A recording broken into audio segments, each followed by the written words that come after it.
C'è qualcuno là fuori? C'è qualcuno là fuori?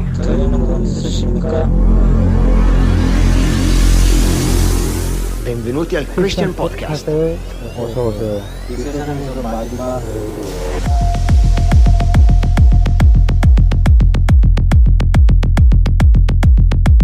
Well, my friends, welcome to another episode of Christian Podcast. I'm your host, Beto Gudinho, here in Costa Mesa, California. And we're sending a signal of hope to all the world. Hope is the future. Today we have a very special guest. But before we say anything about who he is or what he does, I want him to think about 4 words that I'm going to mention right now. And you'll kind of start thinking about, okay, who's this guy? Who's this mysterious guy behind answering these words? All right, so here we go. Brace yourselves. Welcome to Christian Podcast.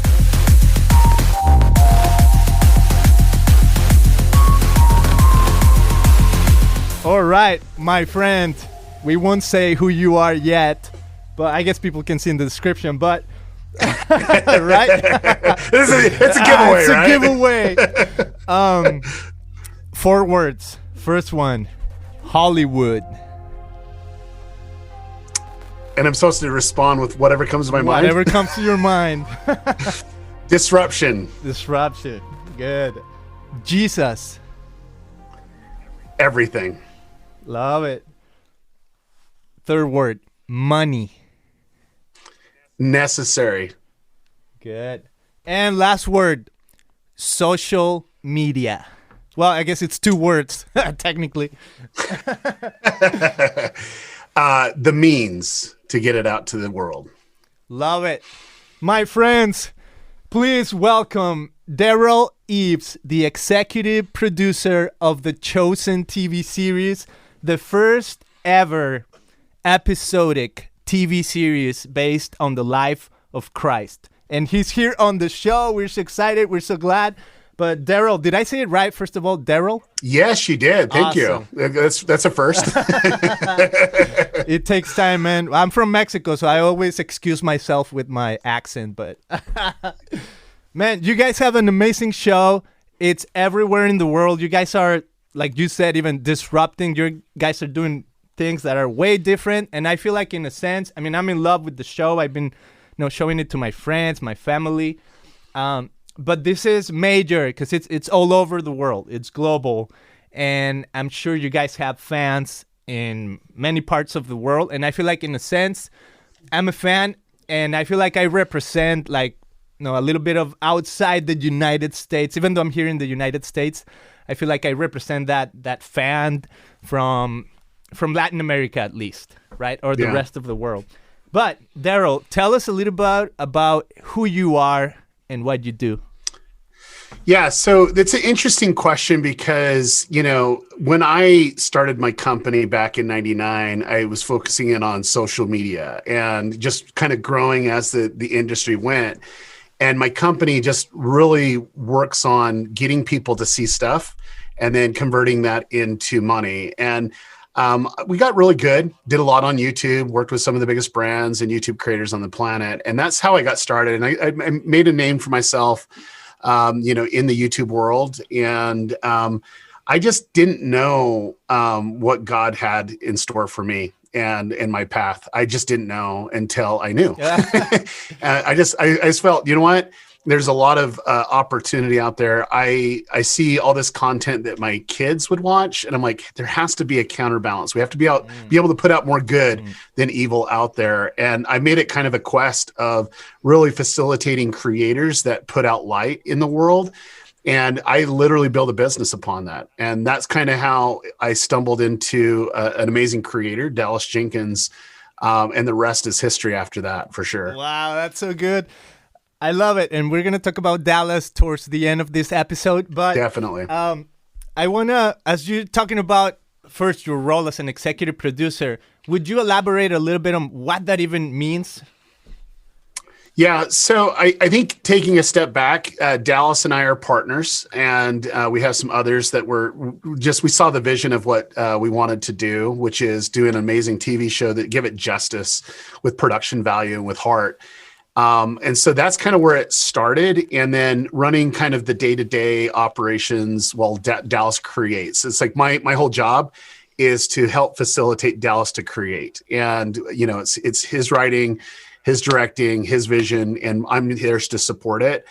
Where the big bulk of the support is running the day-to-day, and then also, basically getting it out to the world, the social media, and, working with our team there and our distribution partner just to get it out to more people. Because we're really, really focused in on, hey, if we're going to put all this time and energy and money into a project, we need the world to see it. Yeah. So we're actively going there. But I would say, just to oversee, we have people that are really specialized in certain things, especially when it comes to production, is just overseeing and making sure that everything's on time and also under budget or on budget, that we're good stewards of the money that we're using. Love it. And that brings me almost to like my next question, because it's, as we think, what you guys are doing, it's talking about the life of Christ, right?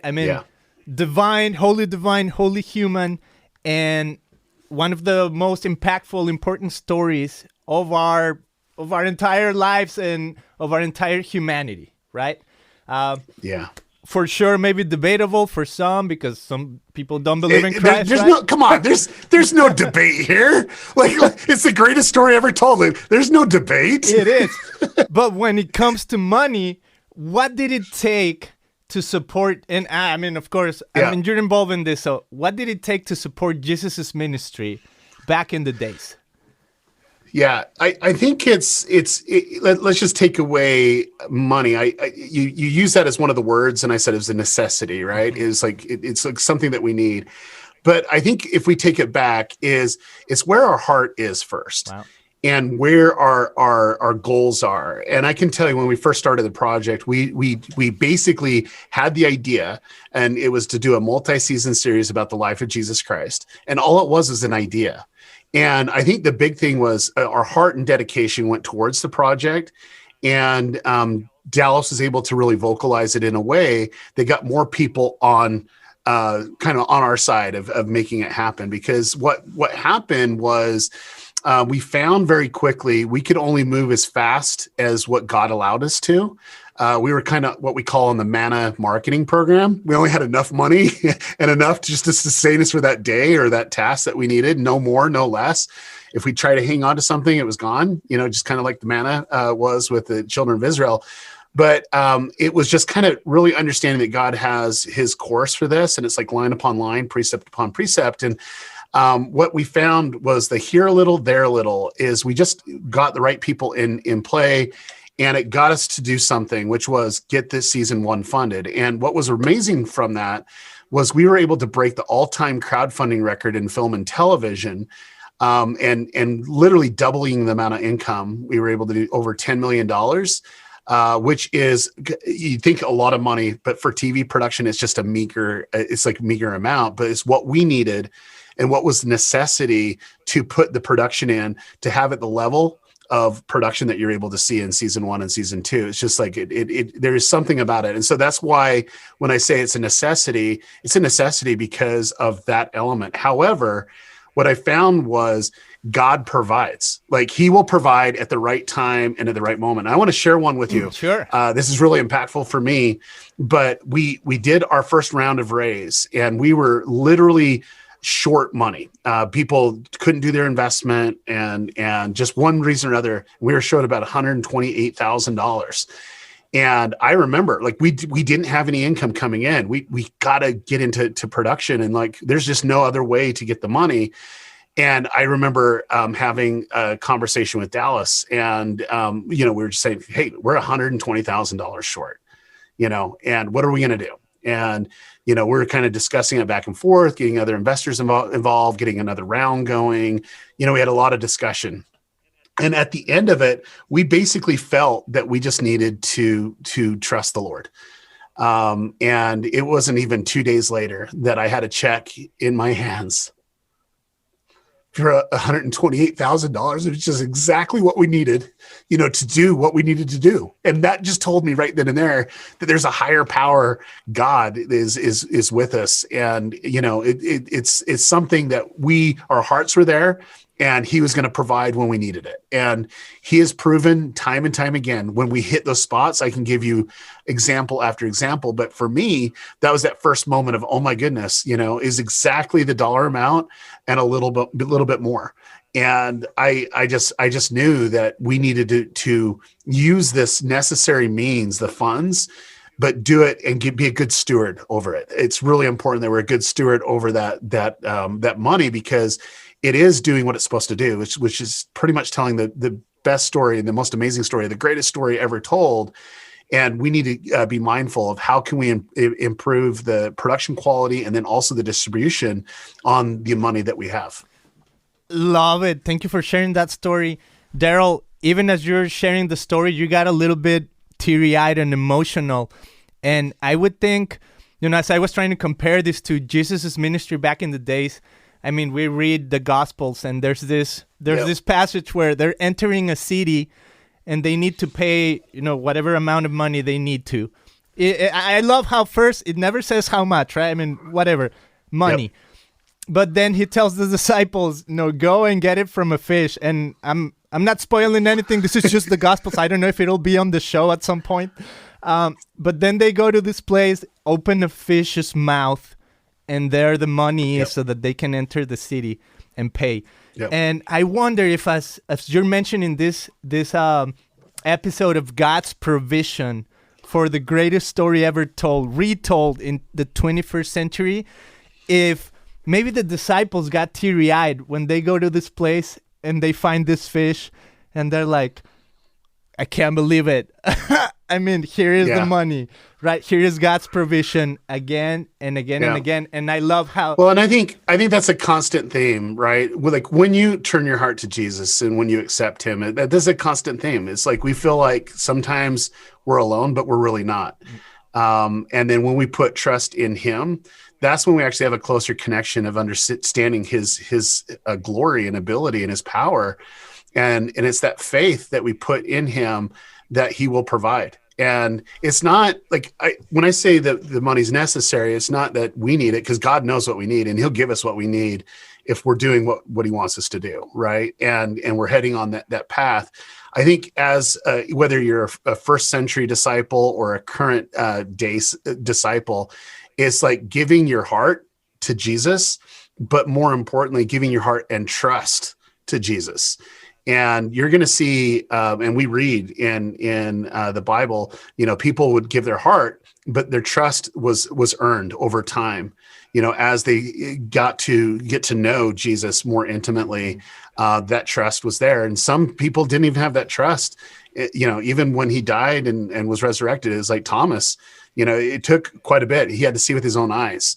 And I think that right there is something that I think we're on a quest for, is like really turning our hearts, but also the trust. And I can tell you, when it comes to the producers of The Chosen, we've literally put it, we're not even in the driver's seat. Like we're in the back seat. We put all trust in God. And I'm telling you, it's worked out really well for us, but it doesn't make it easy at times. We talk about, last 3.5 years is like crawling on glass. It's just been tough. It's been difficult, but as we do it, we're now putting more and more trust in God at different times and in different ways. And I think that's what makes this project really special. It really does. Mm-hmm. And I think people are responding well. I think people are, first of all, let's go to this. Because you guys, as The Chosen TV series, you guys are doing a lot of first ever things. Can you mention a few of those? Like, why are you guys disrupting? Even like when I mentioned Hollywood and you say disruption, and you guys are doing a complete different paradigm. Tell me a little bit about these first evers.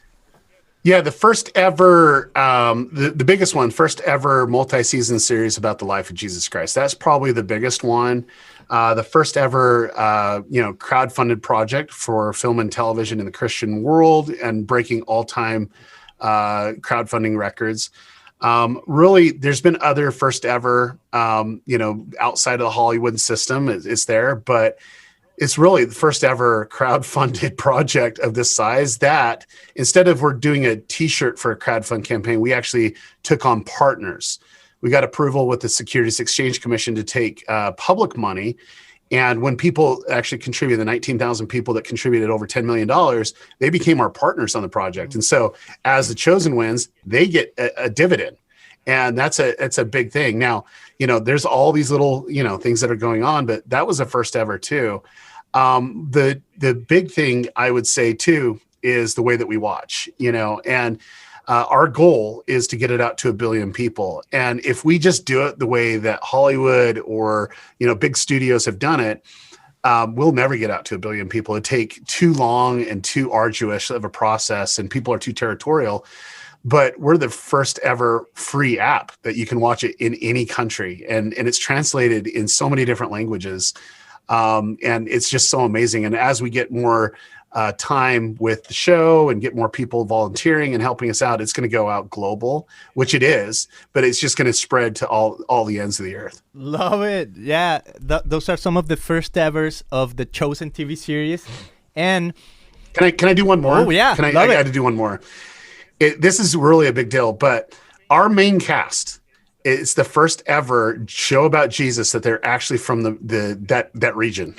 Wow. like we even have characters that like Simon Peter, he's actually from Capernaum, from Israel. Like that's where he actually lived before here. Really? So we have, it's so amazing of the cast and crew and the cast. We have a few that were in India or Egypt and surrounding areas, but the bulk of them are from the Middle East. And wow. It's not this white blonde hair, blue-eyed Jesus, that's speaking English, King's English, mind you. And we're the first ever for that. And that actually makes me really, really excited because, we went into the cultural of, hey, what was it like then? What did Jews look like at that time and so on and so forth. And we try to portray it as best that we can. And whatever was plausible. But what I love is the richness of culture and basically cultural backgrounds of the Chosen. You're able to see that on screen, which is beautiful. Love it. Yeah, I love the cast. I love the actors. I love Jonathan, of course, Elizabeth, Tavish, all of the actors. Phenomenal. I think this is a massive endeavor you guys are on to. And it's touching lives. And this is what I was thinking when you were saying that things are changing and how I was kind of comparing the Chosen being on an app, a free app. I mean, on your phone, you were like raising up your phone on the screen to showcase something completely different. And I compare that a little bit to how the Bible is now available on devices too. I mean, to me, it's amazing because I feel like we're in a transition as humans historically. We're media is the new thing, but also we're leaving the legacy media behind as well, right? So like the big TV corporations, the big radio shows, like we used to know them, things are moving into the 21st century, right? Podcasting, social media channels and whatnot. So it's a completely different way of portraying the greatest story ever told. So props to that for what you guys are doing. And I think what's really important too, just so that it's clear, we're not trying to replace anything. Like Bible's the Bible. And what we want to do is, and this is really important to us, is tell the stories that will lead you back to the source. Wow. And I think as you connect with the characters, as you connect with the stories and see a little bit differently, it's basically scripturally accurate, but what we're able to do is use some creativity of, hey, what was plausible to get people up to this point of what was actually documented in the Bible. That's where it comes to life. And I know that our main goal isn't to replace anything. It's just to actually I don't even know if we can supplement it, but it's just like lead people back to the source, and that's what we want to do. Wow, that's great. Because as I watch the show for sure, and I don't want to kind of spoil it to people because it does have a few spins, right? Even though it's in the Gospels, it does have a few spins on the stories that I don't want to spoil to anyone that hasn't watched. Go and watch the season, go and compare it to, like you're saying, to the main source because it's amazing. And One of my my favorite comments of all time is when was that in the Bible? I'm like, oh, yeah, like, go find out. Like, get back to me. That's your homework assignment. But no, I love watching that, and I think too, it's just the big thing for us, and this is where Dallas and the writers are just doing amazing. Is like we want to just give real world. Authentic examples of people and how people today and also people of the first century discover Jesus and the challenges that we have. And, the challenges that they faced back then is very similar to the challenges that we face today. They had a very, very big tax burden from Rome. Like 75% of all taxes was paid to Rome. That's a huge amount. And you wonder why Jesus always talked about food and water is because people were actually starving and they were hungry. They didn't know where their next meal was going to come from. And then two, just the whole dichotomy of, the racism between Samaria and Judea. And the struggles and the conflict. I mean, we see that today as well. And what I love more than anything else is to see the beauty of what Jesus come to do which is his work. And it was to disrupt. It was disrupt the way that you thought and perceived what reality is, and really understanding what reality is. Mm-hmm. And that's what I love about The Chosen is it really draws really heavily into people, but also thinking a little bit differently because the get used to different was Jesus. He was there to complete the law and to give a higher law, and that right there, I think it was needed in first century, but I can tell you it's needed now too. And so hopefully that inspires people to really put aside their pettiness and their preconceived notions of what things are and just accept Jesus and his law, and to be able to be revigorated into the gospel. Wow, that's so good. Well, I love that approach, and thank you for sharing that, because I do feel like for a lot of people, I mean, if you're talking about the Bible and you're kind of like elaborating a little bit on what Jesus, even that phrase that you just mentioned, get used to different, right? Like that one is not in the Bible, but it comes up as something that it's very relatable. And I love even the name, The Chosen, because it gives us a sense of like, it's not just the life of Christ, it's the life of everybody that was around Christ, the chosen, the disciples, the ones that were following him. Even not necessarily like the 12 that we are, accustomed to see in the gospel. Everyone, right? Even Peter's wives, their children, right? There's an episode that I love about just Jesus interacting with children. How cool is that? Yep. And I want to read a verse from the Bible in Matthew. It's called The Rich and the Kingdom of God. And then I want to kind of like elaborate a little bit of this wrestling with the idea of money and following Jesus. And then I'll come to another question I have for you as it relates to kind of like the business side of things. Absolutely. So this story, it's a little long, and I'll try to go fairly quick. So then came a man to Jesus and asked, "Teacher, what good thing must I do to get eternal life?" "Why do you ask me about what is good?" Jesus replied. "There is only one who is good. If you want to enter life, keep the commandments." Then he responded, "Which ones?" Jesus replied, "You shall not murder, you shall not commit adultery, you shall not steal, you shall not give false testimony, honor your father and mother, and love your neighbor as yourself. All these I've kept." The young man said, "What do I still lack?" And Jesus answered, "If you want to be perfect, go, sell your possessions and give to the poor, and you will have treasure in heaven. Then come follow me."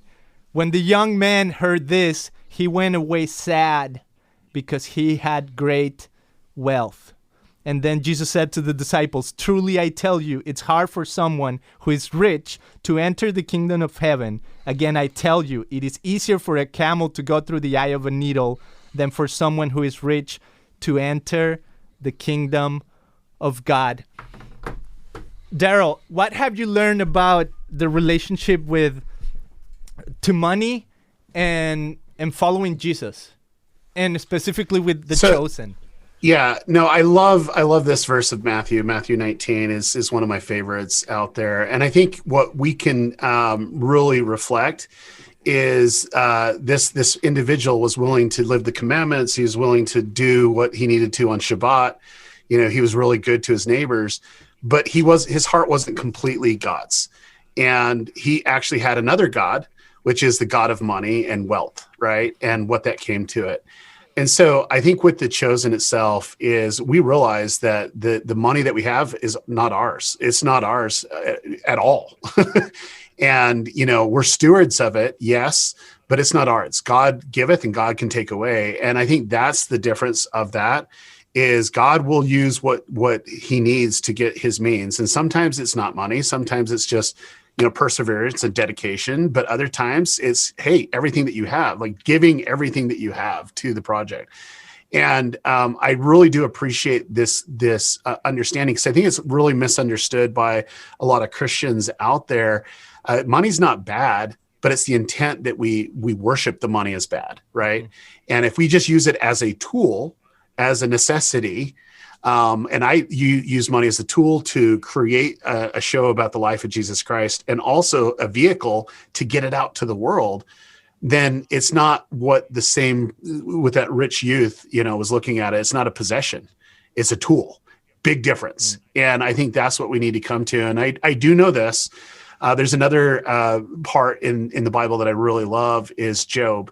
Love that story a lot. And, God, he multiplies. Not only with Job, you look at his story and what he was able to do. He lost everything, and God gave him in numbers that we can't even fathom, but also in the parable of the talents. It's like he will multiply those that are good stewards of it. And when you realize, hey, this can do good for people, and it's a tool and it's a necessity, but it's not ours, it's God's. That's the big difference. Wow.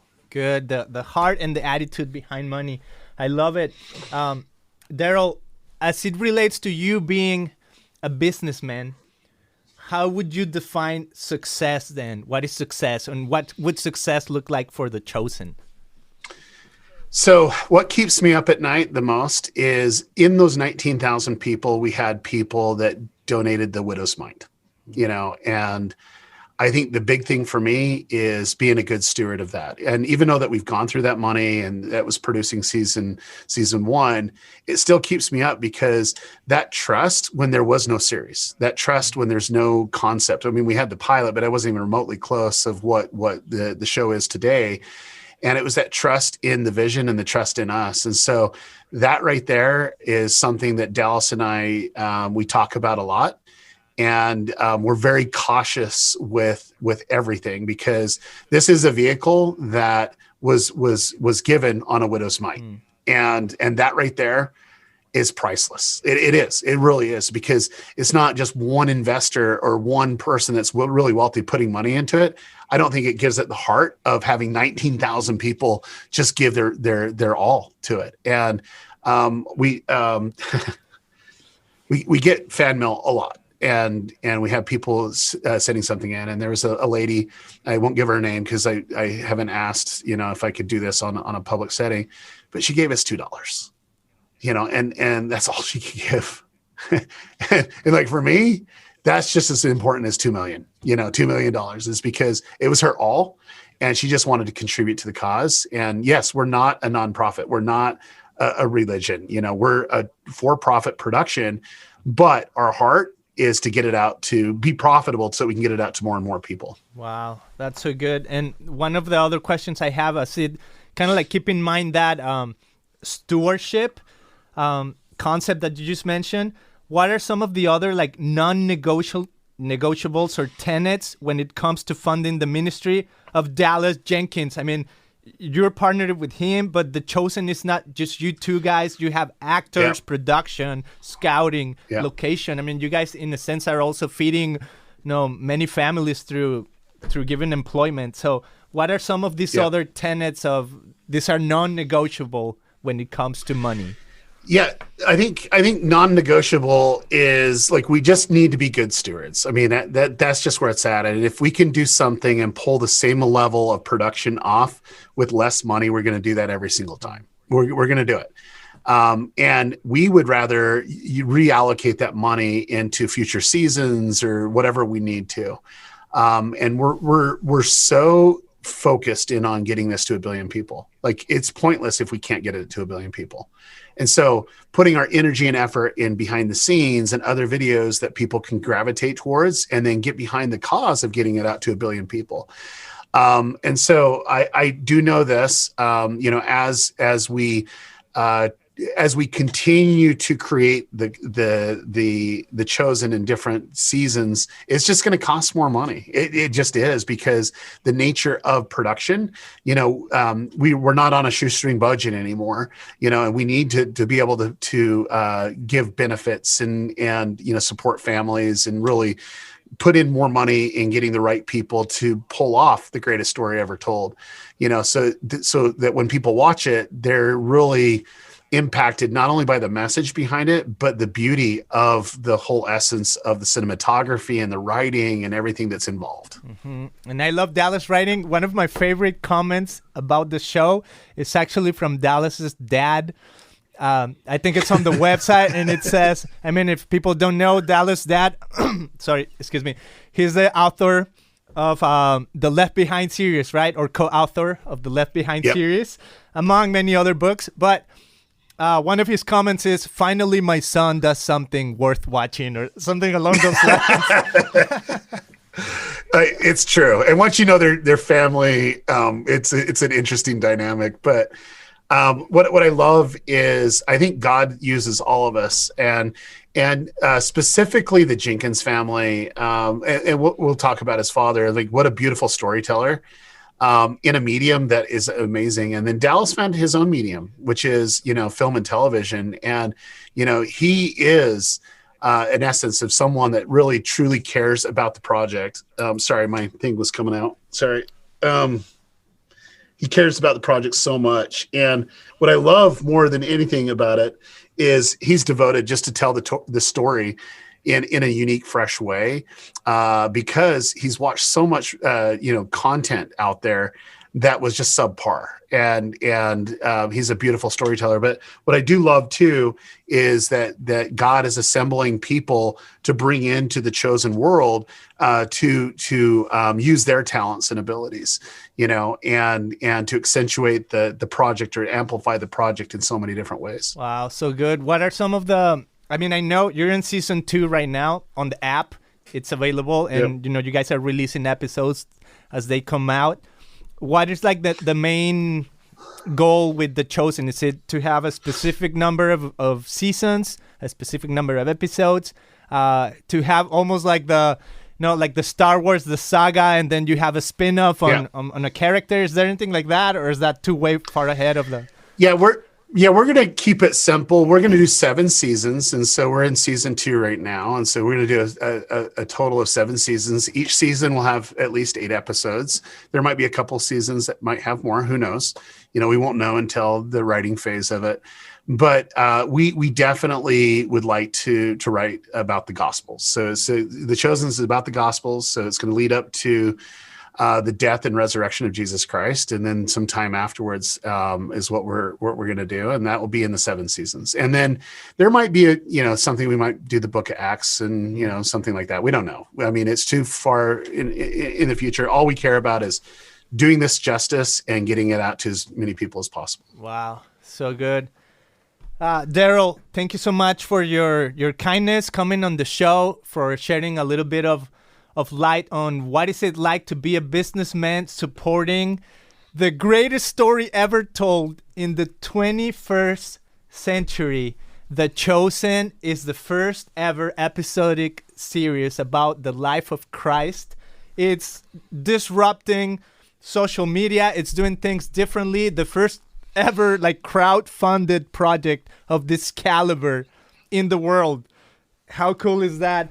And one last question I had for you, Mr. Mastermind of The Chosen, is, and it's kind of like going back a little bit to Matthew and this passage that we just read, but what is happiness? What is happiness, I think, is knowing who you are and accepting what you can become. Wow. That's what I view happiness. There you have it. Derral, I mean, of course, people can find the show everywhere, but is there a specific place you want people to go to if people want to support? I don't know, just where you want to send people to that are listening or watching. Yeah, just you can go to the App Store in iOS or Android and type in The Chosen. You can download it there, or you can go to thechosen.tv/app. That's the best way to do it. And I think, if this project touches your heart, the best thing that you can do is talk about it with other people. Like, if we're going to get to 1 billion people, we're going to need help of people, from casual viewers to active viewers to fans, really helping us spread the word. And I think it's similar to back in the time of the first century, is when Jesus started his ministry. It just started with one person, and then it kind of branched out and so on and so forth.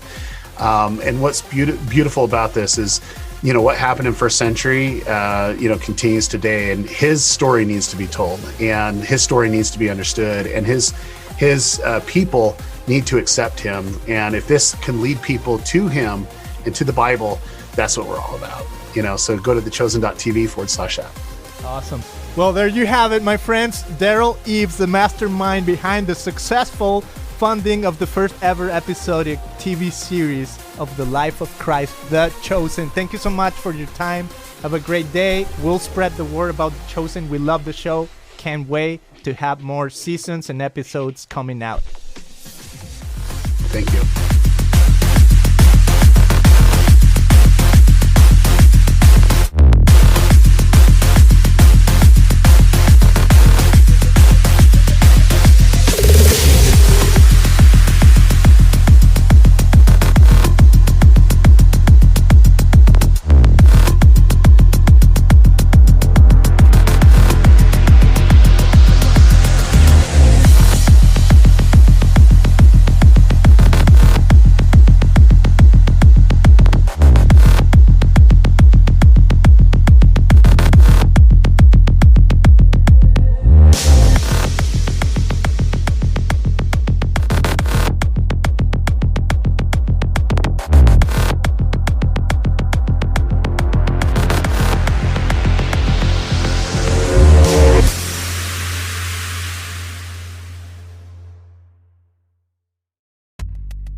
Thanks for listening to this episode of Christian Podcast.